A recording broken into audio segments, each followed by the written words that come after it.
She's back. I think this is the 5th time we've had you on the program, Emily. 4th or 5th?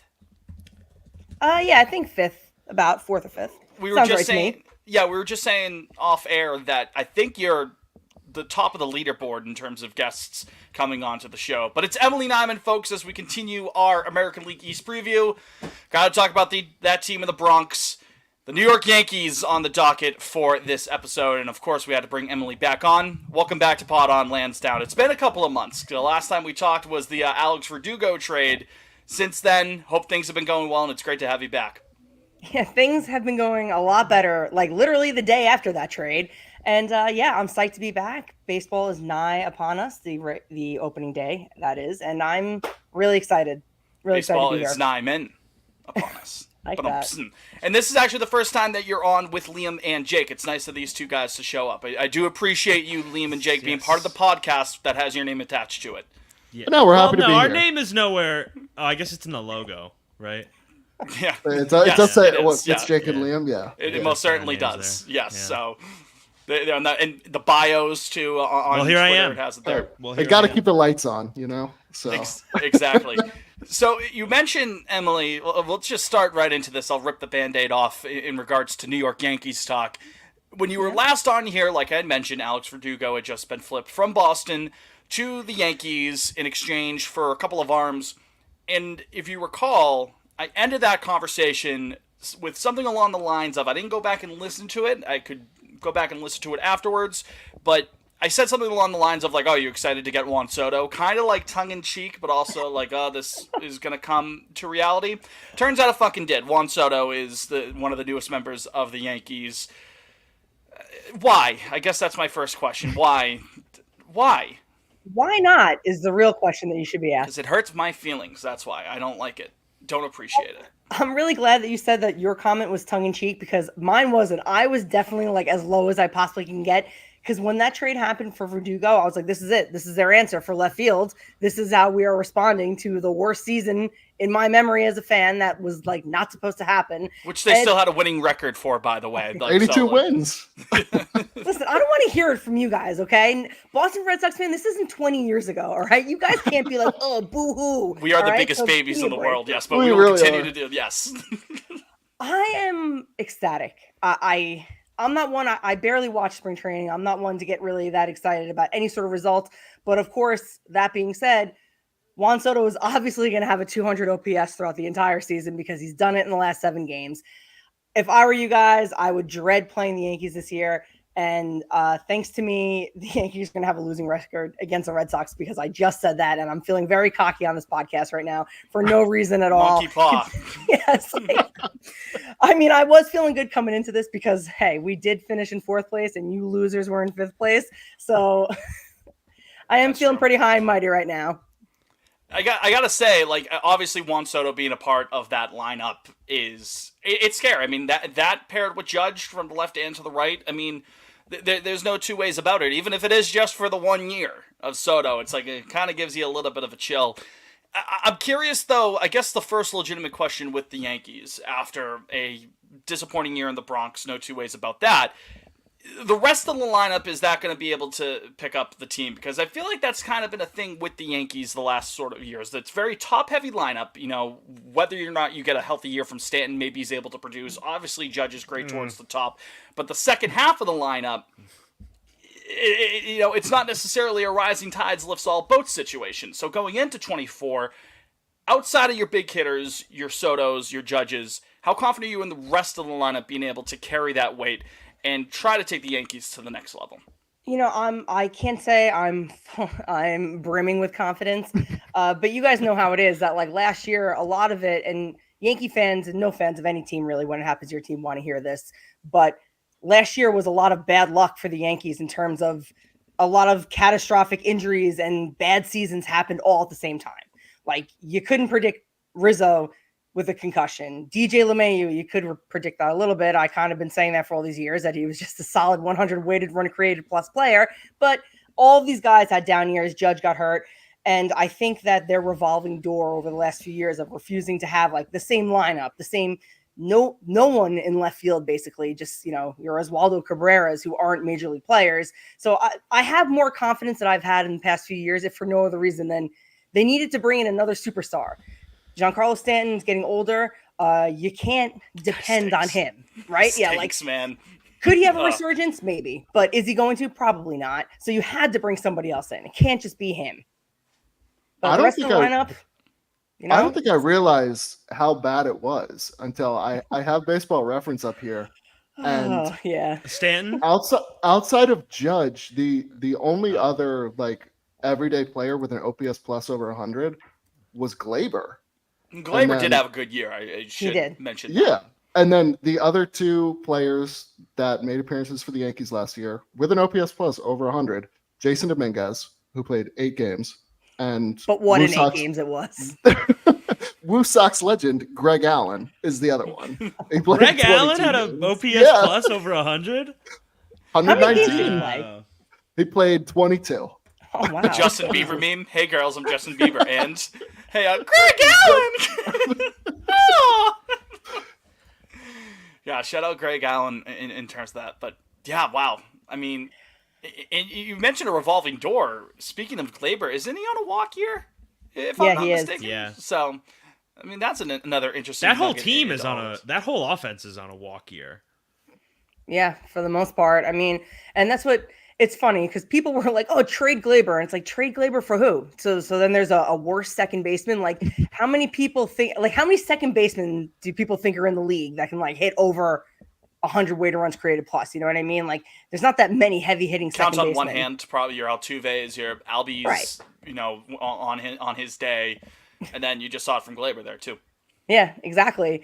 So besides him and Soto, like, oh, he's a rental. Like, listen, you guys know it only takes one season to win a World Series. You know what I mean? Like, obviously, I'd love for them to lock up Soto. I expect them to have some sort of deadline activity because a lot's going to be depending on Rodon, the rotation now with what's his face in it, Stroman. Forgetting about him, Rodon. So there's a lot of things a lot of questions that'll be answered by July. How much confidence do you have in a bounce back year from him?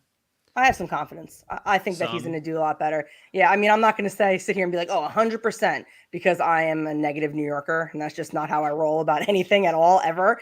But I think that last year, he's lost a little bit of weight coming into spring training this year. He looks good.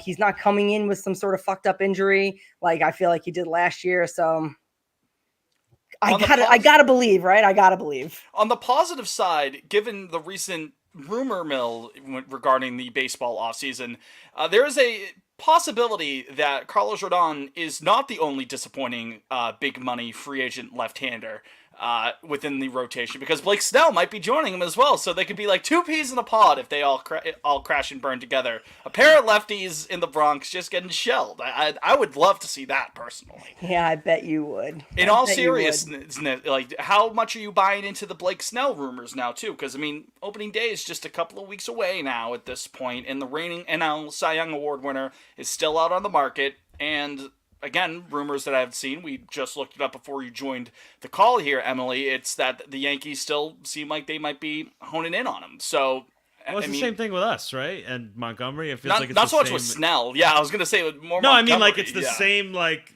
it makes enough sense. Just, like... We talked about it last week. What was the Yankees offer to Snell? It was like 125. Nice. I think it was like 30 average annual value, or like something definitely close. Better than whatever he's getting now. Was it close to what Rodon got?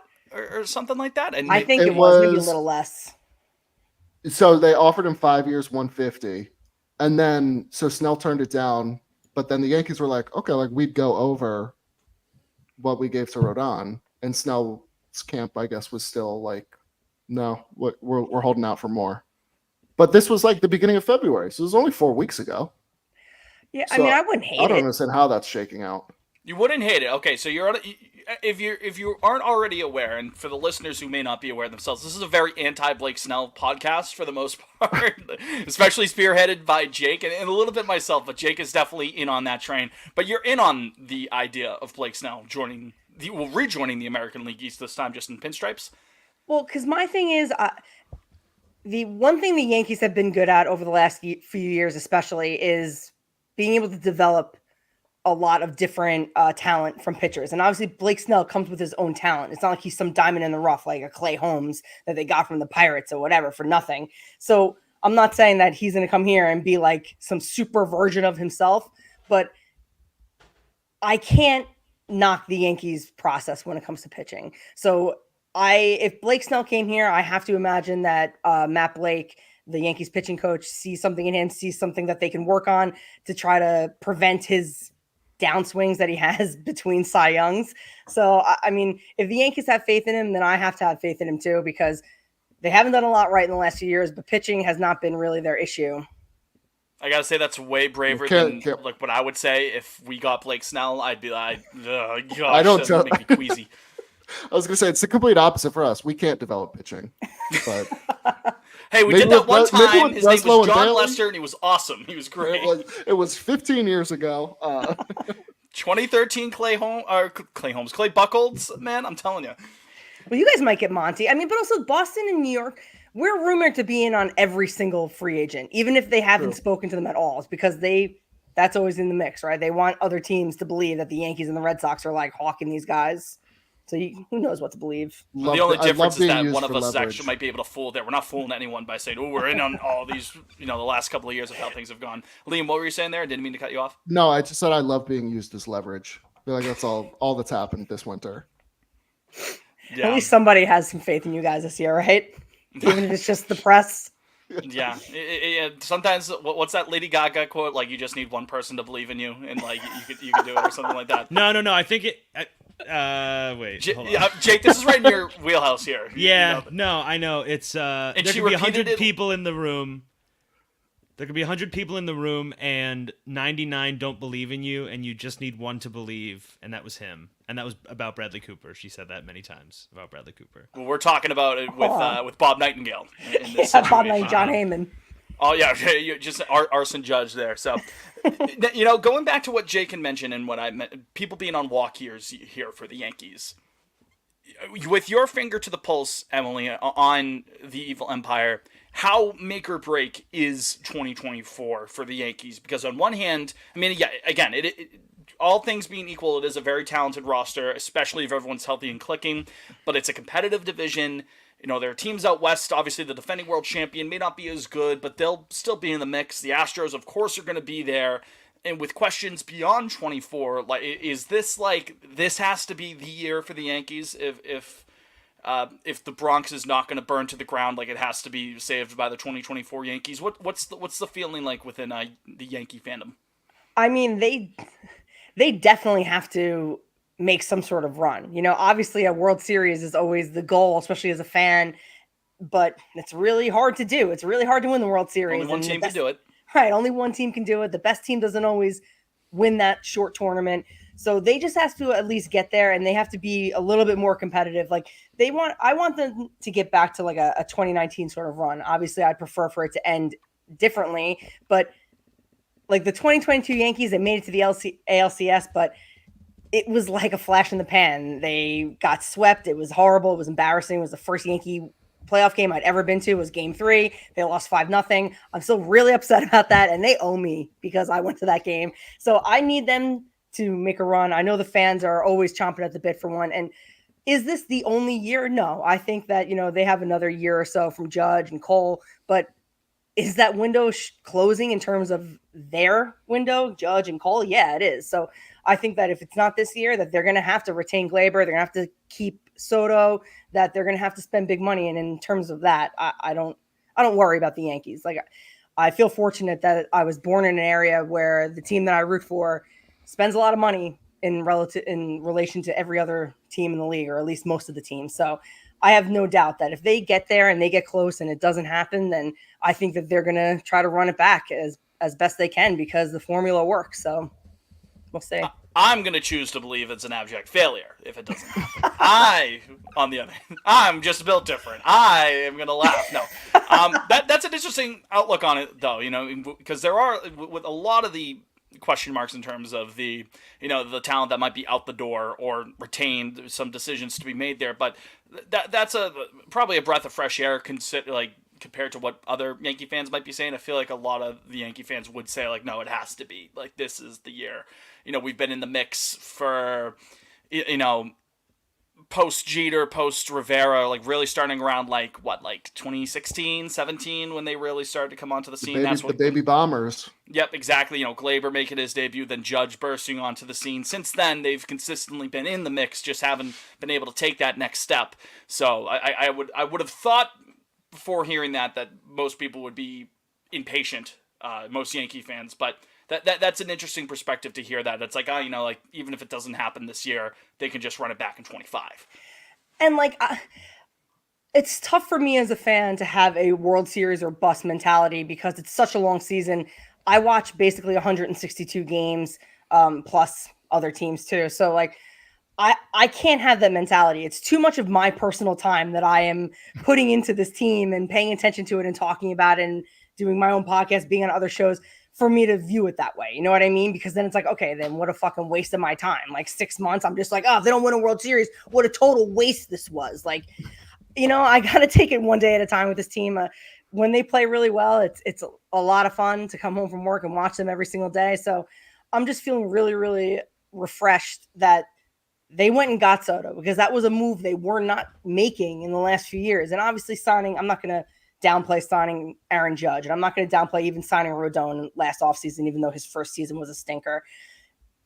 Garrett Cole was the last like big move that they made that I remember like being up at midnight, like almost having tears in my eyes that I couldn't believe they made this move. Like it just felt like all the pieces were falling into place. And that's how getting Soto felt, that they actually went for it. They traded some really valuable players that have been valuable to this team at a major league level. So it really showed me that, okay, maybe they have turned a page, and Brian Cashman and Hal Steinbrenner have turned a page here, that it's like, listen, fans are getting restless, that I feel like I'm an anomaly in terms of how patient I am and how I don't view it like the way most do. So I think that they're aware of that. And I can only hope that that means that if things are going well through July, that they make a move that's going to maybe put them over the top, or at the very least put them in a position to win that tournament come October. Putting the Yankee talk on ice for just a second, just bringing it back to Soto. How fucking bad does that trade look for the Padres now, man? Someone mentioned that, I think, on Twitter earlier today, and it comes into the mind. I thought it looked pretty bad to begin with. Yeah, I didn't think it was like a hindsight thing. I was like, oh, that kind of sucks.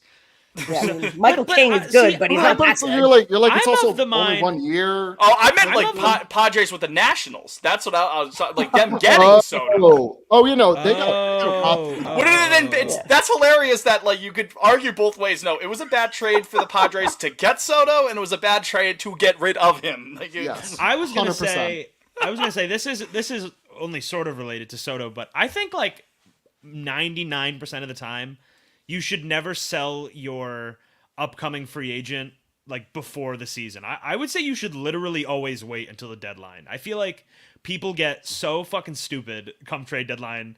They throw look at what they gave up for him. Yeah, Mookie is the same thing. Like, I feel like if you that was COVID, so I don't, that's a whole thing. But I just feel like deadline trades always, that is always the seller's market. And I feel like when these, like this Soto trade, it's like you get rid of these guys a full year before they hit free agency. They're not scared, or I don't know what it is, but like the return's always a lot more lackluster. So good for the Yankees, I guess. But especially because the Padres was the big name? did that. Fucking Michael King. What was it? Yeah, Kyle whatever. Higashioka. Who fucking cares? Like, what is that? Higashioka, the home run stroker. Oh no. Oh yeah, do we have Soto's? The Nets made out like bandits in that deal, and the year before when they moved Scherzer and Trey Turner. Like, I feel like they, of all people, are sitting pretty. They get the for Major League Scherzer and roster Turner? is not They sitting got pretty, but Ruiz. Who Gray. else? They got Ruiz and Gray. Yes, that's right. Josiah Gray. So did what's his face debut deadlines. Soto's home run call yet, or does he not do spring games, or does he hold off until the? Okay.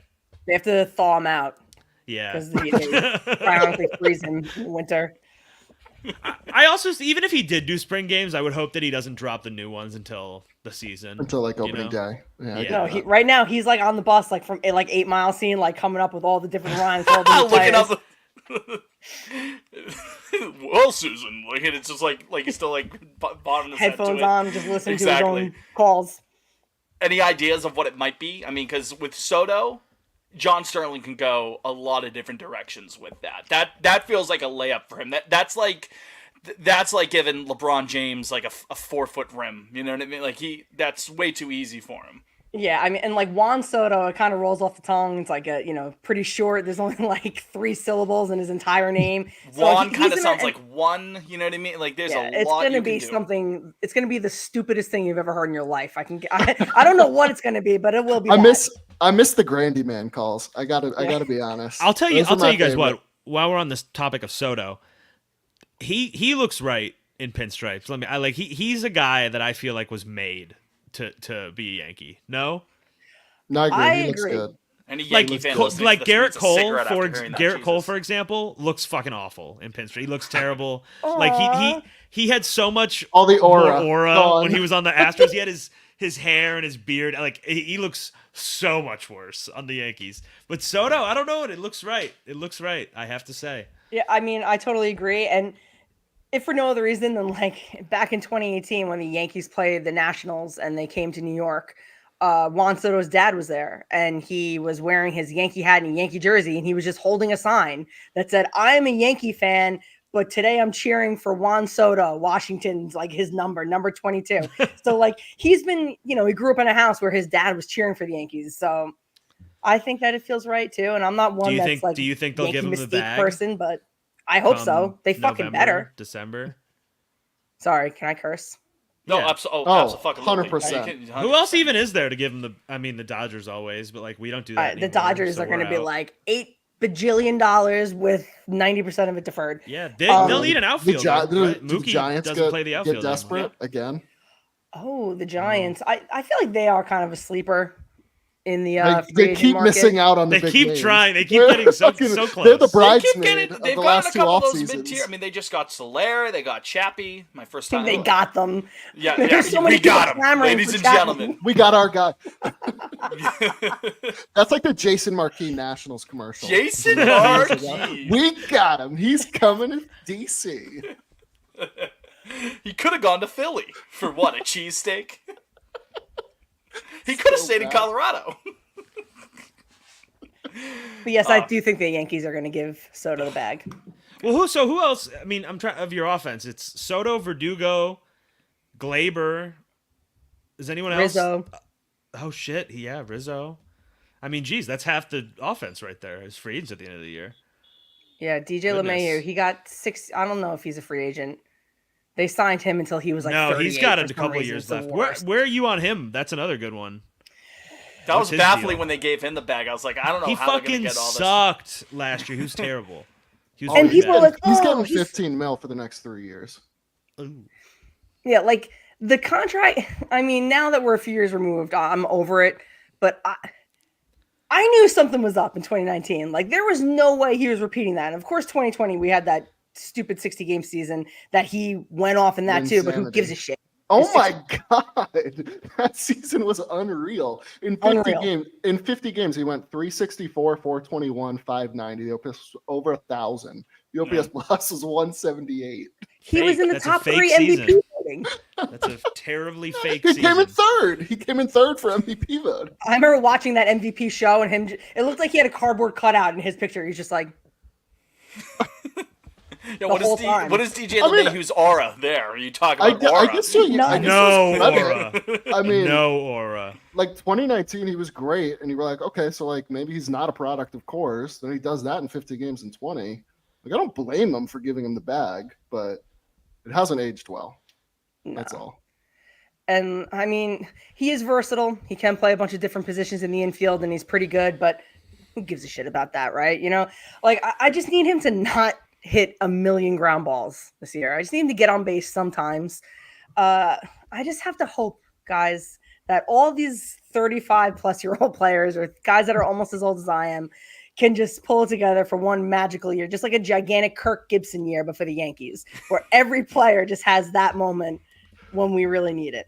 Well, one of the younger guys, and we talked about it at the start, and we just mentioned him. Now the time has passed a little bit. One of those younger guys, how okay are you with Alex Verdugo being a member of your favorite baseball team? Because in the moment, you were not happy whatsoever. I never said that. I love Alex Verdugo. I always have. No. I'm okay. I mean, the Yankees shoved Josh Donaldson in my face for Recently 2 retired years. Josh Donaldson. Yes. I mean, right? Yes. Retired today. Legend of the game. So at this point, whatever. I If had that you asshole could deal with Elvis him, you could deal Chapman. with Verdugo. Yeah, like Verdugo. I like the Yankees bringing in some guys that have some personality because the Yankees are just like a very milk toast sort of Well, I'll tell you what. organization. I'm sorry to cut you off, but speaking No, of shaved, please. I mean, he looks just sickening with the clean face. He looks like an negative instant talk. with tattoos. yeah, It's like tough. actually, yeah, it's bad. There's that shot of him walking into the facility or whatever, the reveal, and it was like a jump scare. It's like, ugh, what is that? I do. Those reveals are always really funny. I mean, of all players, though, he doesn't look horrible. There's some No. guys that's like, wow, No, you're- he looks you were hiding horrible. Yeah, behind he that looks beard. really bad. He looks like he runs that McDonald's like the fucking Navy. That's what he Does? Yeah. He does, yes. 100%. He's got a Cookie Monster fitted in his locker. Osiris sneakers, yeah, the whole works. You name it. That's Doogie when he steps foot in the Bronx, man. That I'm is a scared. fucking I'm scared worthwhile. how Yankees fans are gonna treat him if it goes south this year. Like if he's a little lackadaisical again. The Yankee fans don't treat anyone well. So I mean, That's feel what like, I mean. So I'm saying like it could get nasty. I feel like he can take it, especially because he's been on the Red Sox all this time, and coming into the Bronx, which is an extremely hostile environment for those players, especially in the outfield. So I feel like there's nothing that he won't be able to handle. You know what I mean? It Like, wasn't like didn't he get He's stuff thrown at him? He's chirped with Yankee fans. Yeah. before. Yeah, So- exactly. He can't running to first. That's something he consistently can't handle. Showing up It's on okay. time. Showing up on time. Yeah, I skin was is gonna, white, so Yankee fans would be like, he's fine. Yeah, hard worker, gritty. yeah, I was gonna Yeah. ask you, Liam and Scrappy. Jake, if you had any tips on rooting for Alex Verdugo over Have any over tips? your- I would say really enjoy the first few months of the season because it's Special. That first half is going to be it's electric. consistently always downhill after like June, I will say. maybe. I will That's say. been the if you- Yankees the last few years, so that's fine. Yeah, That's you right. don't- April, May, and June Verdugo is special. He's special. If you don't like ground balls from DJ LeMahieu, you are gonna hate ground balls from Alex Verdugo. from He's gonna pound it into from the right side lineup of that the brought infield. you DJ LeMahieu's grounded into double plays. It's okay. Nothing can be worse than Isaiah Kiner-Falefa. He had like more double plays that he grounded into than anybody on the team, and he was on a team with fucking Giancarlo Stanton and Aaron Judge. So somehow he managed to beat them, and I'm just glad he's gone. So it can't I'm going to say this, and it's really going to fuck me up, but nothing can be worse than that. And I'm sure this clip is going to be replayed when it does end up being worse than that. It can. Be I worse. thought getting rid of the shift would really help Verdugo, but it didn't at all. No, seemed very. Not at all. he was was very a push. disheartened after not making the All-Star game last year. He made those comments. And that was knowing it. that- Are you That was serious? it, yeah. Oh yeah, when he didn't make the Well, All-Star so game. here's what it was. He actually was probably like a fringe all-star guy in like early June, and then he started campaigning for himself, and then he had an OPS of like 500 the rest of the year. This guy let the All-Star game get under his skin. Oh yeah, I think at the end God. of the day, I think Didn't need to know about this. I don't know. Did he directly insinuate Julio Rodriguez shouldn't have made it, or was it fans who mentioned like, well, if Julio got in and Verdugo didn't, like it's just a sham? But like the game's also it was played in Seattle, so I remember that being at least one part of the discourse, let being me like, well, see. Verdugo's actually been better than Julio Rodriguez, so he should be in the All-Star game. I remember that being a Fitz, part. I don't recall. I don't recall, Fitz. Do not recall. Verdugo was just spending time on Oh. burner accounts. Fitz, like, this Fitz, you guy see- should be in oh. it. Fitz, you see Jock Peterson named his kid Fitz? I did not. Really? FITZ? FITZ, that's his Like- first name. Like first name? Yeah, Fitz. The hell of a name. I'm I about guess, it. huh? Fitz Peterson. Yeah, Yes. Okay, so Verdugo's All-Star comments, they're up for interpretation. It could be Julio Rodriguez or it could be Austin Hayes. But the exact quote is on being snubbed from the All-Star game, I just feel like it's a fan popularity contest. And like Yes, that's That exactly is what what it it is. And he said, and the person who went in shouldn't be there. Maybe he should No. try being more popular with fans as he I considered love that. that. Has he tried that? They're like, wow, yeah, very good, Alex. That is what it is. Thank you for catching Show up. up on time. Maybe. I mean, that fans will first like you a half, little more. that first half was special. 290, 360, 457. The OPS was 817. The walk-off against the Twins where his first thought He was, had "Please be fucking 26 fair." doubles, Yeah. 26 doubles in the first half. And Yeah, what do then you have in the second half? 6? he had 11. Yeah, okay. 15 And then he and a went half. Then he went 225, 268, 367 for an OPS of Yeah, that's 635 in the second half. So that's It's so the kind funny. of guy It's you're so funny dealing the with. Yankees outfield is like two of the greatest hitters of the last 50 years, and then Alex Verdugo. And Trent It's Grisham. like- Trent Oh my Grisham, God, I too, forgot that's they right. got Grisham oh, too. that's right. Huh. I can only hope that Verdugo realizes that, like, in New York, not only was he hated and now he's on the Yankees because he was on the Red Sox, but he's also playing alongside Soto and especially Aaron Judge. Hopefully he doesn't have any delusions of grandeur about the popularity contest getting him into this All-Star game. It's like, dude, you are not going to be on the mind of Yankee fans. I'm sorry. So just hopefully he's just kind of left that in Boston. Here's a hot take coming. I bet Trent Grisham is starting over Verdugo by the end of the year. Woo! I believe that. I could see Yeah, I believe that. They'll move Judge over, maybe. I'm just looking at like their stats right now, and if Verdugo, I mean, Grisham's batting average is like staggeringly bad, but he could take a walk. And Now I know He's got what's- some pop. I know Got a what you little guys are pop. going to say after I ask this question, and I'll preface it by saying I understand what happened in that wild card game in 2019. But how He's is got a Trent good Grisham's glove. defense? He's got 2 gold gloves. Yeah, He has There two you gold go. gloves, yeah. Right? picked it up a little bit. And Verdugo was better this past year. He was a Gold Glove finalist. He made some strides in right field. I didn't realize that the Brewers traded him that offseason. Understandable. He I can't probably- stay after that. Yeah, that's a tough. Yeah. That's a tough Gotta go. one to recover from. Yeah, I get that. Especially I totally in get your that. rookie after your rookie year. That's Yeah, I mean, I'm pretty sure he change just of scenery ran. was probably He good. ran past the ball and just out the stadium, out Yeah, the found back the door. exit from the bullpen. Like, That yeah, was it. right. Kept going. Never Just looked jumped back. right into the Potomac at that point. That was Let's hit by talk Juan Soto, too, rotation. that ball. Let's talk rotation. Wasn't it? Say it again, Emily. Wasn't that hit by Juan Soto, that ball? It was then. I was Sure just about was. to say my favorite Sure little was. aspect of that play is Full that Juan circle. Soto makes a completely boneheaded mistake to get thrown out there. Or maybe he did it like he caught himself fit into right a run into the down so the Bronx. other run could score or something like that. It was along those. He got like tagged out in a pickle and he immediately gets tagged out, but he still is like firing up the crowd. It's a hilarious visual. It's a great visual. That was a crazy, Well, crazy. it was moment. bottom 8, wasn't it? Yeah, Yeah. Hader was on. I think. Yeah, I think Hader was on the mound. Gave him the lead, and that was nuts because Scherzer looked ass. In like Was the it first two Hader, innings. or am I confusing Hader's appearance in the All-Star game when he was outed for his like racist tweets at? No, I'm pretty sure Nationals Park? Hader was in at that point. I think it was off Okay. Hader. All right. Fair enough. Fair enough. Jake, you wanted to talk rotation.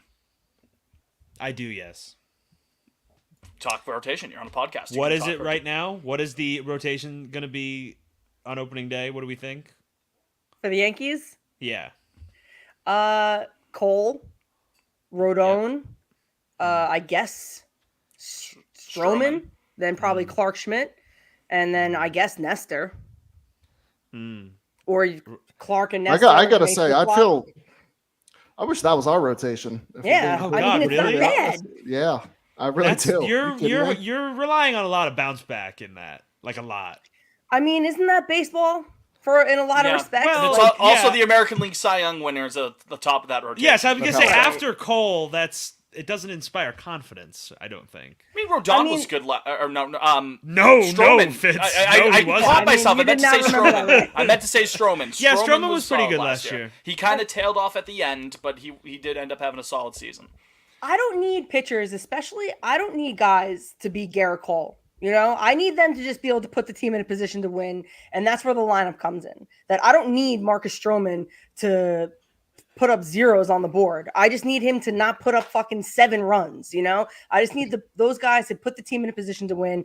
And the Yankees bullpen is always pretty strong, so what else is available? You know, who are they? They can get Montgomery back. He's pretty good. They're going to get Snell. But besides that, this is who they have to roll with. And I think in terms of the rotations in the American League, it's not one of the worst ones by far.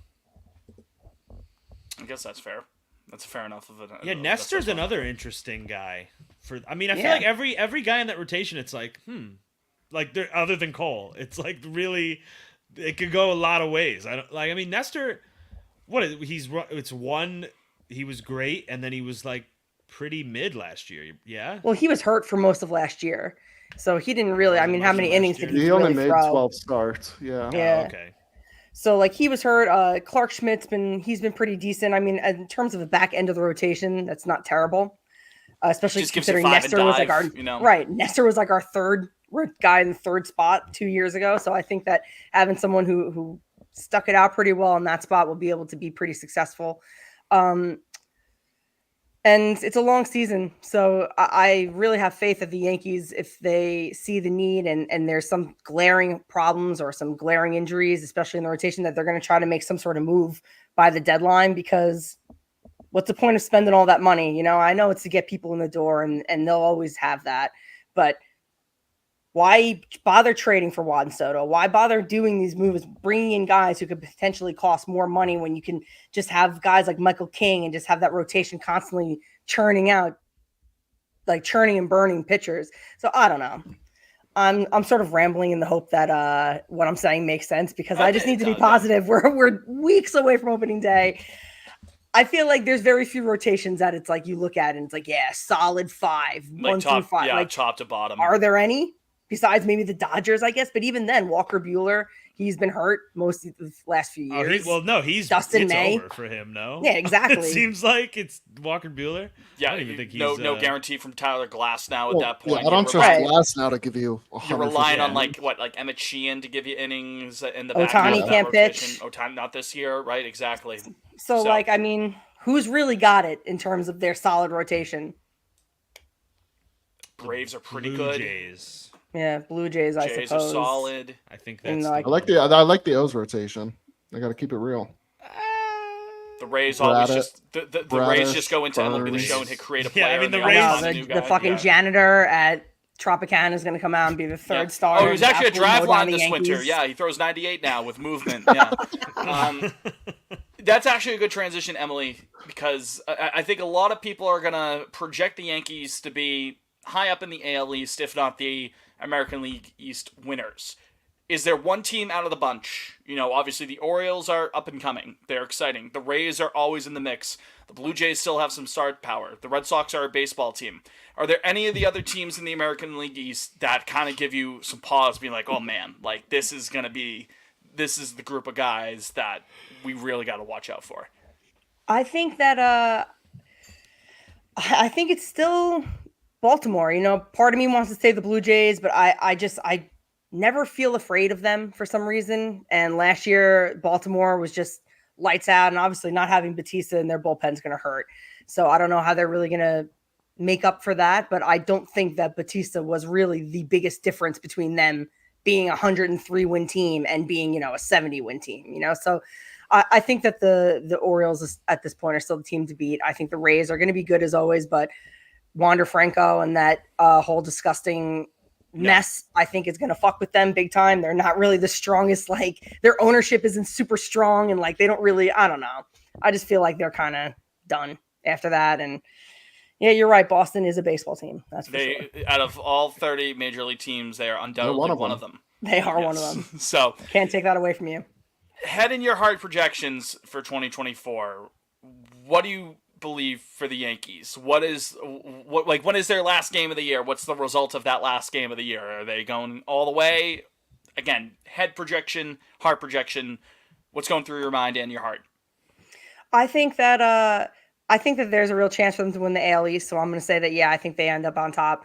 And I think that, you know, I want to say, yeah, that this is their year. I'm feeling really, really confident with Juan Soto on the team, but the AL East has been tough the last few years. And I know they're going to come down. They're going to face those fucking Astros, and it's going to be, I obviously have a very severe PTSD from the last few years. War facing flashbacks. So, no, fuck it. Yes, I think the Yankees are going to win the AL East, and I think they're going to win the World Series. I'm sure the only Yankee fan projecting ring 28 this year. We won't be hearing that at all for the next handful of months. Number 28. Yeah. Get your Timbs out. That's right. Get the Yankee with no brim out. Puffer Nupsy, jacket. the black Nupsy. Yeah. Yeah, exactly. So, well, there you have it for your Yankees projection. That fucking awful. It's gonna be so fun when they crash and burn again. I know. I can't wait to have this replayed to me. We bring you back in like, October. I never said that. That is AI. We do live reaction to this exact episode. Like we have live commentary over like a director's cut. It's gonna be great. It's gonna be great. We'll set aside in our agenda book. We'll set some time aside in October, November to make sure we get that done. In the meantime, though, yeah, absolutely. In the meantime, Emily, where can people find you if they want to hear more, read more, all that stuff? Where can they find you?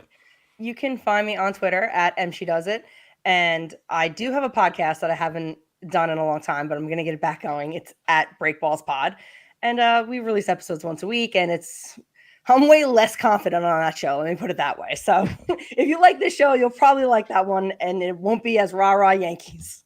There you go. There you have it, folks. Again, Emily Nyman, we are already looking forward, again, like we had mentioned, the director's cut of this episode coming out in October. Always love having you on the podcast. We appreciate you being a good sport and coming on. Thank you. Thanks, guys. Thanks, Emily. Thank you.